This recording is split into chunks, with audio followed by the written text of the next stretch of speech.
Twitter unleashes speech police enforcers to control the narrative on vaccines. Yes, Twitter has rolled out a new feature that every time you search for anything about vaccines or even talk about vaccines on Twitter, you will be corrected by Twitter's Ministry of Vaccine Truth, which will give you links to official pages on vaccines that, of course, try to indoctrinate you with all the typical lies about vaccines. Vaccines are all safe and effective, and they don't contain any ingredients at all. There's nothing in it. They're awesome. They always work, blah, blah, blah. So what's funny about this is, of course, Twitter is playing right into our hands in a way. People don't want to be told what to think.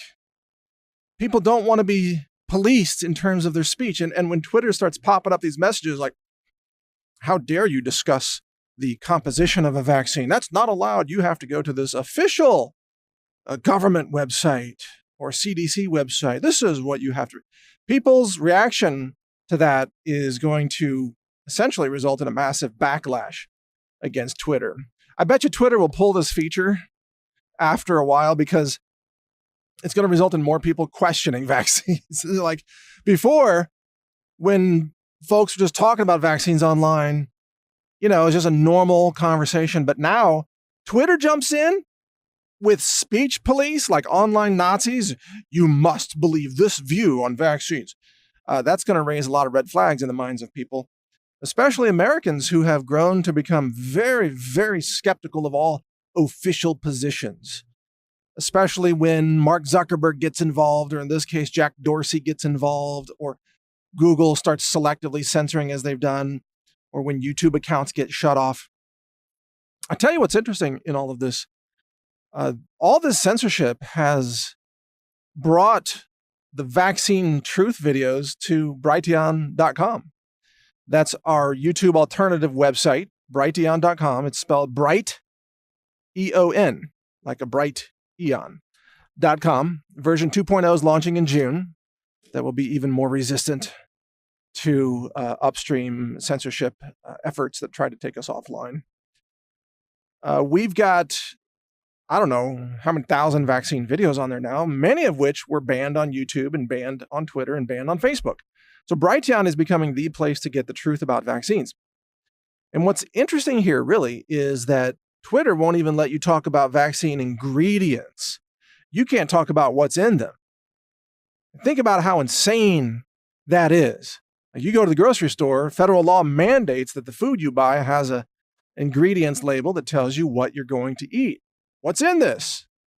And you can see the ingredients. It's required by law. Believe me, if it wasn't required by law, it wouldn't be there. These food companies don't want you to know what's in their food.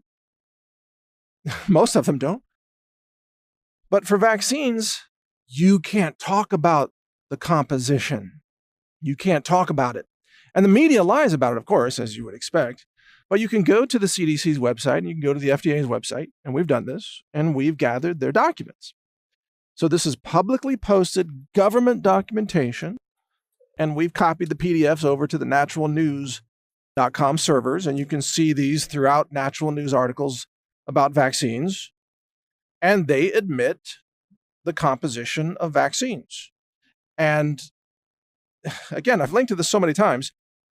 Vaccines are made with mercury in a preservative called thimerosal. Vaccines are made with diseased African green monkey kidney cells. That's listed right there. Vaccines are made with aborted human fetal tissue that's cloned generation after generation. The cell lines, if I'm remembering correctly, are called WI-38 and MRC-5. That's in vaccines. The CDC admits vaccines contain antibiotics, aluminum adjuvants, squalene, monosodium glutamate, formaldehyde, and many other chemicals that you would not want to mainline into your muscles or veins, God forbid. This stuff is toxic. But you're not allowed to talk about it on Twitter. So Twitter actually is becoming the speech police. This is why I repeat my call for Jack Dorsey to be arrested and indicted for crimes against humanity. Jack Dorsey, in my view, is an unindicted criminal, a mafia leader of the the tech tyranny conspiracy that is selectively censoring the truth about all kinds of topics, not just vaccines, but also anti-cancer foods, anti-cancer information. See, the cancer industry doesn't want you to be able to talk about how to avoid chemotherapy, how to never get cancer, nutrients like vitamin D, or anti-cancer medicinal mushrooms, or anti-cancer sulforaphane molecules found in broccoli sprouts and cruciferous vegetables. It just goes on and on. The anti-cancer effects of omega-3 fatty acids, or turmeric, curcumin, ginger, garlic, onions. I mean, it just goes on and on. Almost every fresh produce in the grocery store has some kind of anti-cancer molecule in it, but you're not allowed to talk about it. Just like you're not allowed to talk about vaccines unless you have the official view. This is just like Facebook, which recently declared that Alex Jones and Paul Joseph Watson and Laura Loomer were all, quote, dangerous individuals. They were literally labeled dangerous. And then Zuckerberg said, you're only allowed to post comments about, let's say, Laura Loomer, or photos of Laura Loomer if you condemn her. So this is required hate speech. Now, this is beyond just thought police and speech police. This is mandatory hate speech by Facebook. And essentially the same thing has happened now with Twitter, where you are mandated to say something positive about vaccines. Like maybe on Twitter, you could post a tweet. It's like, vaccines are awesome. They never cause nothing. Whatever stupid low IQ comment you could think of for thinking vaccines are awesome. We've never been lied to, ever, ever.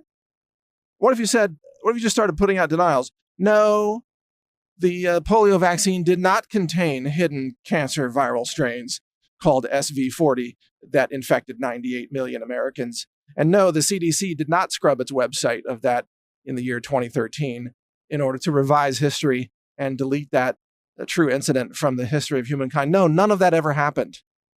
Like, that should be your tweet. No, vaccines were never faked by Merck, and there isn't a False Claims Act that was filed by former Merck virologists who told the federal government under oath that Merck management ordered them to fake the studies in order to get FDA approval for the MMR vaccine that doesn't work. No, that never happened. Maybe you should tweet that out. I mean, we could just go on and on. This would be really amusing. Maybe you could tweet, humanity never survived until vaccines came along. Yeah, let the logic people play around with that one. That's interesting. Vaccines have only been around roughly 100 years in their modern form.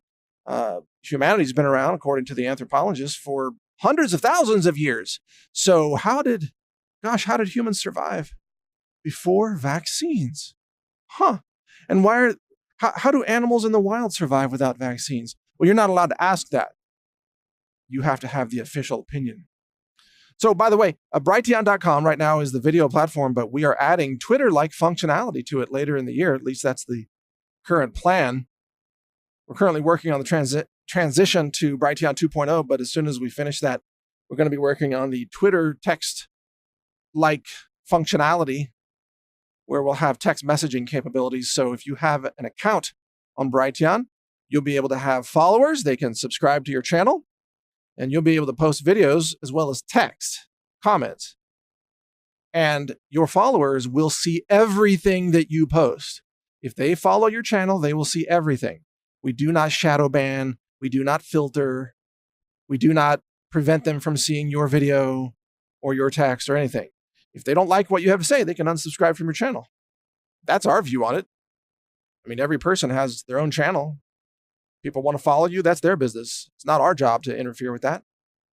I mean, there's certain limitations, of course. You can't post content that's illegal under federal law, like, I don't know, crazy murder snuff videos or whatever. We do have to take those down. Well, not just we have to. We also think that's inappropriate, and we don't want that on there. But hey, just because you have a video that maybe you are condemning transgenderism and the lunacy of gender fluidity, you'd be banned everywhere else. You're not banned on Brighteon. Maybe Maybe like Louis Farrakhan, you speak out against the Jews. Well, that's not my opinion. I've defended the right of the Jewish people to exist, but I also defend Louis Farrakhan's right to speak. And Louis Farrakhan is welcome to have a video channel, frankly. I mean, as long as he doesn't advocate the violent murder of more Jews, we'd have to ban that, obviously. But if he wants to go on there and advocate hatred against the Jewish people, you know what? I would hope that people wouldn't follow him for that message, but he still has the right to say it. It's not up to us to agree with everybody. I mean, hopefully we would all be able to hear something like that and reject it and say that's absurd.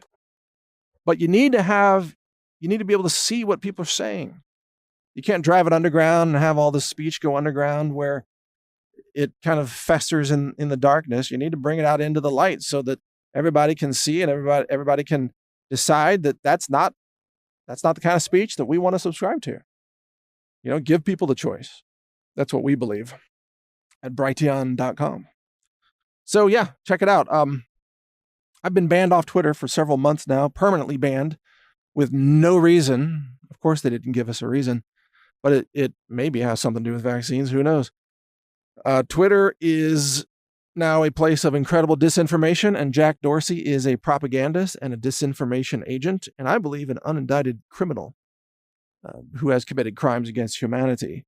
He's dangerous, and he must be removed from power through legal means, in my view. And we'll see if that ever happens. In the meantime, choose alternative platforms like Gab, Gab.com, and again, coming soon, Brighteon.com 2.0, later in the year, text messaging functionality. It's coming. You'll have the right to speak, even if it's unpopular speech, even if it's speech that I don't personally like. It's not up to me. Maybe you don't even like Brighteon.com. You get on there, you create an account. Brighteon sucks. Guess what? You won't be banned. You'll be proving yourself wrong, by the way, by doing that. It's like, Brighteon sucks, but I wasn't censored for saying it. I guess Brighteon's kind of awesome. Yeah, that'll be interesting to see. In any case, join up now. It's free. You can use it to post your videos right now. Thanks for listening. Mike Adams here. Pro-liberty, pro-free speech, pro-America, pro-nutrition, pro-organics. You know what I mean? I'm a defender of life and liberty. Pretty simple. Take care. Before we get into the next segment, reminder that this is brought to you by the Health Ranger store. We have a fish oil alternative for those who don't want to take in fish-based products, many of which are heavily contaminated with mercury. We have a product called ahi flour. It's made from plants, and it's a fish oil-like supplement with many of the same essential fatty acids and the same beneficial effects on your body, but it's made from plants. It's lab-tested for heavy metals, glyphosate, and microbiology to make sure it doesn't contain E. coli or salmonella or anything like that. So check it all out at healthrangerstore.com. It's good for your health, and it's clean. Thank you for watching. If you want to support our mission, visit us at healthrangerstore.com for the world's largest selection of lab-verified superfood and nutritional products for healthy living. It's at healthrangerstore.com.